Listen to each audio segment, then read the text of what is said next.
इस कहानी के शुरुआत में हम यूएस में टॉम को देख पाते हैं जो स्टडी कर रहा था। मॉर्निंग में उठकर वो अपने फ्रेंड डैनी के साथ में स्कूल चला जाता है। वहाँ उसकी मुलाकात उसकी क्लासमेट लूसी से होती है जो कहती है कि तुम वैसे पढ़ाई में काफी होशियार हो, हमारे एग्जाम भी आने वाले हैं और मुझे तुम्हारी हेल्प की जरूरत है, क्या तुम मेरे नोट्स बनाने में मदद करोगे। जिस पर टॉम बिना सोचे समझे सीधा उसको हाँ कह देता है क्योंकि कहीं ना कहीं वो उसे प्यार करने लगा था। टॉम के घर में खाली दो ही मेंबर्स होते हैं, एक वो खुद और दूसरी उसकी नानी, क्योंकि टॉम के माता पिता एक एक्सीडेंट के चलते मारे गए थे। वो अपनी नानी से कहकर जाता है कि उसे उसके फ्रेंड के घर पे जाना है थोड़ी स्टडीज में हेल्प वगैरह करवाने के लिए। और जैसे ही टॉम लूसी के घर पे पहुंचता है वो देखता है कि उसका भाई बेहोशी की हालत में जमीन पर गिरा पड़ा है और कोई लड़का लूसी के कमरे में एक वीडियो रिकॉर्ड करते हुए बाहर आ रहा है। यहाँ 3 लोग और भी मौजूद थे जिनके पास में गन भी थी और टॉम को कुछ समझ में नहीं आता और वो वहाँ से भाग जाना ही सही समझता है। मगर भागते भागते उन चारों लड़कों को लगता है कि कहीं टॉम पुलिस को कॉल ना कर दे, इसलिए वो एक गोली चला देते हैं। फिर हमें इंसानी तंत्रिका तंत्र को दिखाया जाता है। अब करीबन 10 दिनों तक लंबे इलाज के बाद अब जाकर टॉम की आंख खुलती है जहां उसके सामने उसकी नानी बैठी होती है और इसी के साथ उसका डॉक्टर ये बता रहा था कि लूसी के घर पे जो गुंडे आए थे उन्होंने तुम्हें गोली मारी और वो गोली तुम्हारे फोन से गुजरकर सिर पे लगी थी, इसी वजह से मोबाइल के कुछ पार्ट्स तुम्हारे सिर के अंदर ही रह गए और मैं माफी चाहता हूँ, उन पार्ट्स को हम बाहर नहीं निकाल सकते क्योंकि अगर ऐसा किया तो तुम्हारी बारीक से बारीक नसें होती है वो कट सकती है जिस कारण तुम कोमा में भी जा सकते हो। खैर उनकी नानी उसे डिस्चार्ज करवा कर घर पे ले आती है। अब ब्रेकफास्ट के वक्त उसकी नानी बताती है कि जब तुम लूसी के घर पे गए थे वहाँ पर जो गुंडे आए थे उन्होंने लूसी के साथ में जबरदस्ती करने की कोशिश करी थी। वो करीबन 7 दिनों तक हॉस्पिटल में रही, तुम्हें एक बार जाकर उससे बातचीत करनी चाहिए। जब टॉम फूल की दुकान से फूल लेकर लूसी के घर पे जाने लगता है तभी पास ही में खड़ी एक लड़की जो फोन पे बातचीत कर रही थी वो उनकी आवाज को साफ साफ सुन पा रहा था। अब लिफ्ट में ऊपर जाते वक्त उसे यूजिन और गनशॉट नाम का एक लड़का मिलता है जो उसे लगता है कि कहीं ना कहीं देखा हुआ नजर आ रहा है। वो इसे इग्नोर कर पहुंच जाता है लूसी के घर पे जहाँ पर उसकी मुलाकात होती है उसके भाई से जिसकी भी हालत काफी खराब थी। उन गुंडों ने उसके मुंह पर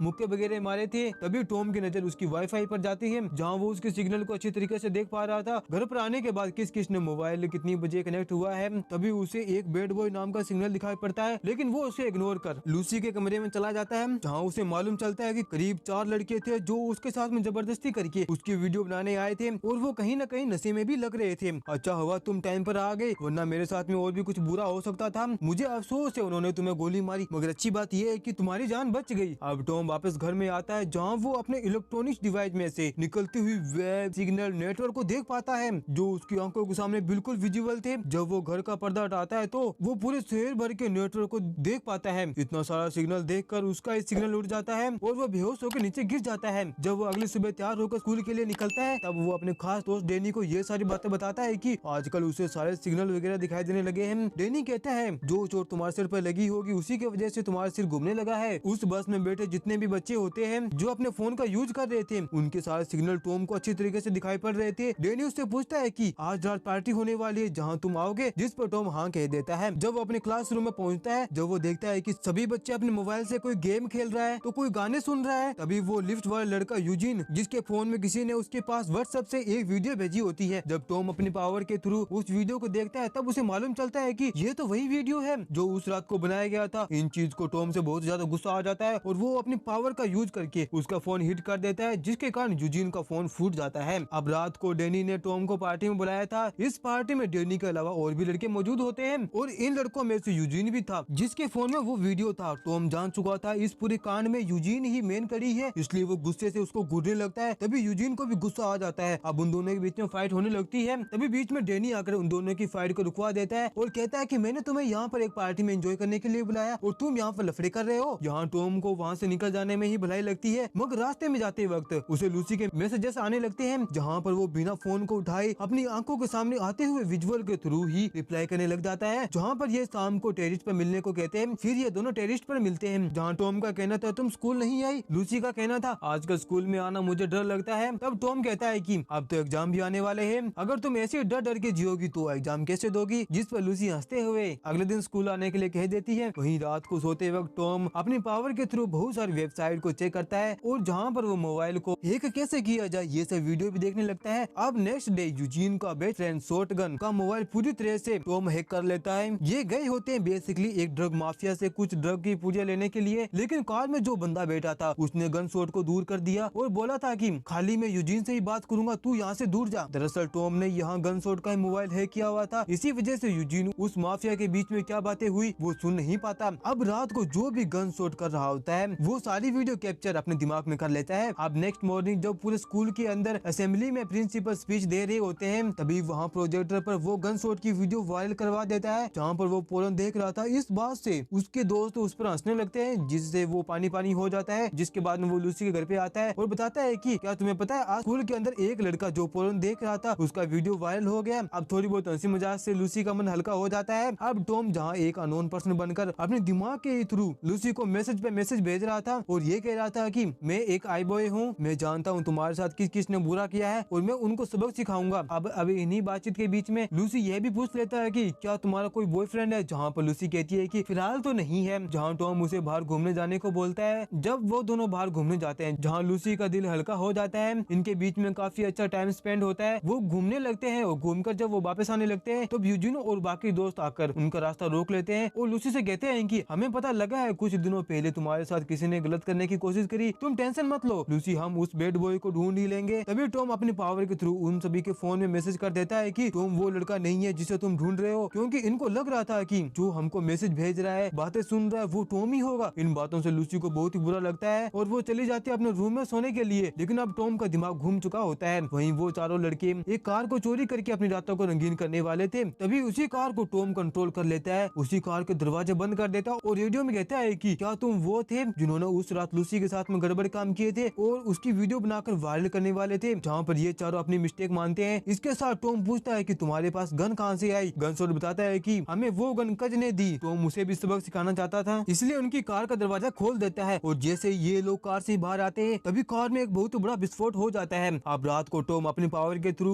कज का पता ढूंढ ही लेता है, जिसके बाद वो सीधा उसके घर में पहुंच जाता है। वहाँ पर वो सीसीटीवी को हैक करके उसके घर में चल रही टीवी पर ये दिखाता है कि उसने आकर उसकी कार में सुसु कर दिया है। घर में 2-3 लोग होते हैं जो भागकर सीधा कार के पास में जाते हैं, जबकि पीछे से टॉम घर में घुस जाता है और पूरे घर में तोड़ा फोड़ी मचा देता है, सारे सामान ब्लास्ट कर देता है। तभी उसे ढेर सारा ड्रग मिलता है जिसको वो अपने घर पे ले आता है। अब उसके पास में बहुत ही शानदार प्लान था, वो उन ड्रग की ढेर सारी छोटी छोटी पूड़ियां बनाता है और उन सभी लड़कों के घर में डाल आता है और पुलिस को ये मैसेज भेज देता है कि सोसाइटी में कुछ लड़के इलीगल ड्रग को सप्लाई कर रहे हैं। फिर सभी पुलिस वाले आकर उन सभी को धर दबोच लेते हैं और इसी के बीच में कच का बैंक अकाउंट भी टॉम अपनी पावर से जीरो कर देता है। वहीं रात को कच अपने बॉस एलिमेंट को कॉल करके ये बताता है कि आपने जो ड्रग मुझे भेजा था वो ड्रग कोई मुझसे चुरा कर ले गया है। इनफैक्ट अब तक मेरा बैंक अकाउंट भी जीरो हो चुका है, मुझे थोड़े पैसे और ड्रग और चाहिए, आपका माल सेफ रहेगा और आपका मुनाफा जल्दी हो जाएगा। वहीं टॉम दूर खड़ा उनकी ये सारी बातें सुन रहा था। अब वो एलमन को ढूंढने लगता है। अब जैसा कि कज ने एलमन से बात की थी तो उनका एक बड़ा कंसाइनमेंट आने वाला होता है। जब टॉम अपनी साइकिल से उसका पीछा करने लगता है, जहाँ कज अपनी गाड़ी के साथ जाने लगता है, टॉम उसका पीछा करता रहता है मगर एक जगह पर कज अपना मोबाइल फोन एक कचरे के डिब्बे में फेंक देता है, जहाँ से उसके सिग्नल मिलना बंद हो जाता है। तभी वो ऊपर उड़ने वाले हेलीकॉप्टर को हैक कर लेता है जो कि रोड पर जा रही सारी गाड़ियों को ट्रैक कर रहे होते हैं। तभी उसे कज भी मिल जाता है। वो उसका पीछा करते करते एक ऐसी जगह पे पहुंच जाता है जहाँ ढेर सारे कंटेनर थे, लेकिन वहाँ बहुत सारे गुंडे भी मौजूद होते हैं। तभी टॉम फटाफट फाइटिंग स्किल वाली वीडियो देख लेता है और जैसे जैसे उसके सामने गुंडे आने लगते हैं वो उनको मारता रहता है। अब कंटेनर में भरे ड्रग में आग लगा देता है। तभी पीछे से कोई शख्स आकर उसके सिर पर जोरदार डंडे से वार कर देता है और उसे सब मिलकर मारने लगते हैं। तभी टॉम अपने आप को बचाने के लिए वहाँ की वेब फ्रीक्वेंसी को हाई कर देता है जो कि इंसानी कान बर्दाश्त नहीं कर सकते थे। तभी टॉम अपनी जान बचाकर वहाँ से भागने लगता है, लेकिन सर पर खींच के डंडे पड़ने की वजह से वो रास्ते में ही गिर जाता है। जब सुबह उसकी आँख खुलती है तो वो अपने आप को शेर के बीचे बीच पाता है। जब वो अपने घर पर आने लगता है तब उसे लूसी मिलती है। वो देखती है कि टॉम के चेहरे पे बहुत सारे निशान हैं, शायद वो मारपीट करके आया है। टॉम उसे समझाता है कि ये स्कूल के गंदे बच्चे हैं जो आए दिन मेरे पीछे पड़े रहते हैं, मगर मैं जल्दी ही इनसे छुटकारा पा लूंगा। जब वो पीछे देखते हैं तब किसी ने शॉटगन को मारकर सोसाइटी पर किसी ने लटका दिया था, हो ना हो ये काम एलमन का ही था। टॉम बहुत ज्यादा उदास हो जाता है क्योंकि वो इन्हें सबक सिखाना चाहता था, किसी का जान लेने का इरादा नहीं था। जब वो अपने घर पर आता तो वो देखता है कि कज का जो बॉस एलमन वो उसके घर में ही होता है, लेकिन वो घर पर पहुंचा कैसे, जहाँ एलमन बताता है कि हमारी मदद तुम्हारी बेस्ट फ्रेंड डैनी ने करी है, वो भी चंद पैसों के बदले। इसी के साथ उसने यह भी बताया कि तुम एक खास लड़के हो जो आसमान में सभी वेब नेटवर्क सिग्नल को देख पाते हो और उन्हें हैक भी कर पाते हो। मैं चाहता हूँ ये सारी हैकिंग तुम मेरे लिए करो, ये पकड़ो फोन और फटाफट इसमें यूरो भर दो, अगर ऐसा नहीं किया तो मैं तुम्हारी नानी और तुम्हारी बेस्ट फ्रेंड लूसी को खत्म कर दूंगा। जैसे ही टॉम लूसी का नाम सुनता है वो लूसी के फोन को ट्रैक करता है और उसमें 999 पर कॉल करके पुलिस को वहाँ पे भिजवा देता है। जब जैसे पुलिस वहाँ पे पहुँचती है, वहाँ यूजिन और उसके बेस्ट फ्रेंड वो जाकर लूसी को पीछे छुपा देते हैं। पुलिस को वहाँ पर कुछ नहीं मिलता। इसी बीच एलमन भी यूजिन को कॉल लगा देता है, लेकिन वो पुलिस वहाँ पर होने की वजह से वो कॉल को अटेंड नहीं करता। यहाँ पर एलमन को लगता है कि वहाँ पे जरूर ना कुछ गड़बड़ हो चुकी है। वो टॉम को अपने साथ लेकर उसी जगह पे पहुंच जाता है, मगर जब तक लूसी के हाथ में गन भी लग चुकी थी और वो उन सबको कहती है कि मैं बचपन से तुम्हारे साथ में थी, मैंने तुम्हें अपने भाई के जैसा समझा था और तुमने मेरे साथ जबरदस्ती करने के बारे में सोचा। तब यूजीन माफी मांगने लगता है, मगर वो वहाँ से जा पाती तब तक एलमन टॉम के साथ में वहाँ पहुंच चुका होता है। वो टॉम को खूब मारते हैं, खूब पीटते हैं और लूसी के हाथों से गन लेकर उसके सिर पर टिका देते हैं और टॉम से कहते हैं कि मेरे अकाउंट को नोटों से लबालब भर दो। तभी वो वहाँ पर मौजूद सभी को फोन को ब्लास्ट कर देता है, लेकिन तब तक एलमन ने अपने फोन को हाथों से फेंक चुका होता है। अब एलमन टॉम के सिर पर डंडों से वार कर देता है। एंड द एंड लूसी वहाँ पर पहुंच जाती है, उसके हाथ में गन होती है, वो एक एयर फायर करती है। तभी एलमन उसकी तरफ बढ़ने लगता है, जिस पर टॉम को बहुत गुस्सा आ जाता है और वो वहाँ नेटवर्क की सारी पावर मिलाकर एक जोरदार ब्लास्ट करता है, जिसकी वजह से एलमन वहीं पर मारा जाता है। अब सीन शिफ्ट होता है हॉस्पिटल में, जहाँ उसकी नानी कहती है कि तुमने लूसी की जान बचाकर मेरा सर फकर से ऊंचा कर दिया है। अब सब कुछ नॉर्मल हो जाता है। जब टॉम स्कूल से घर आ रहा था तब उसे रास्ते में डैनी मिलता है, जो कहता है कि मुझे माफ कर दो। जहाँ टॉम बोलता है कि उस दिन 4 नहीं बल्कि 5 लोग थे, जो शख्स वीडियो बना रहा था वो कोई और नहीं तुम ही थे, मगर तू मेरा बेस्ट फ्रेंड था इसलिए मैंने तुझ पर कोई एक्शन नहीं लिया, मुझसे हमेशा दूर रहना। अब हम लूसी को देख पाते हैं, जो एक कैंडल लाइट जैसा सेटअप करके टॉम के पास आकर कहती है कि शायद मैंने अपना नया बॉयफ्रेंड को ढूंढ लिया है, वो कोई और नहीं बल्कि तुम ही हो। और इसी के साथ ये मूवी यहीं पर समाप्त होती है। दोस्तों आपको ये वीडियो कैसा लगा, लाइक और कमेंट करके मुझे जरूर बताएं।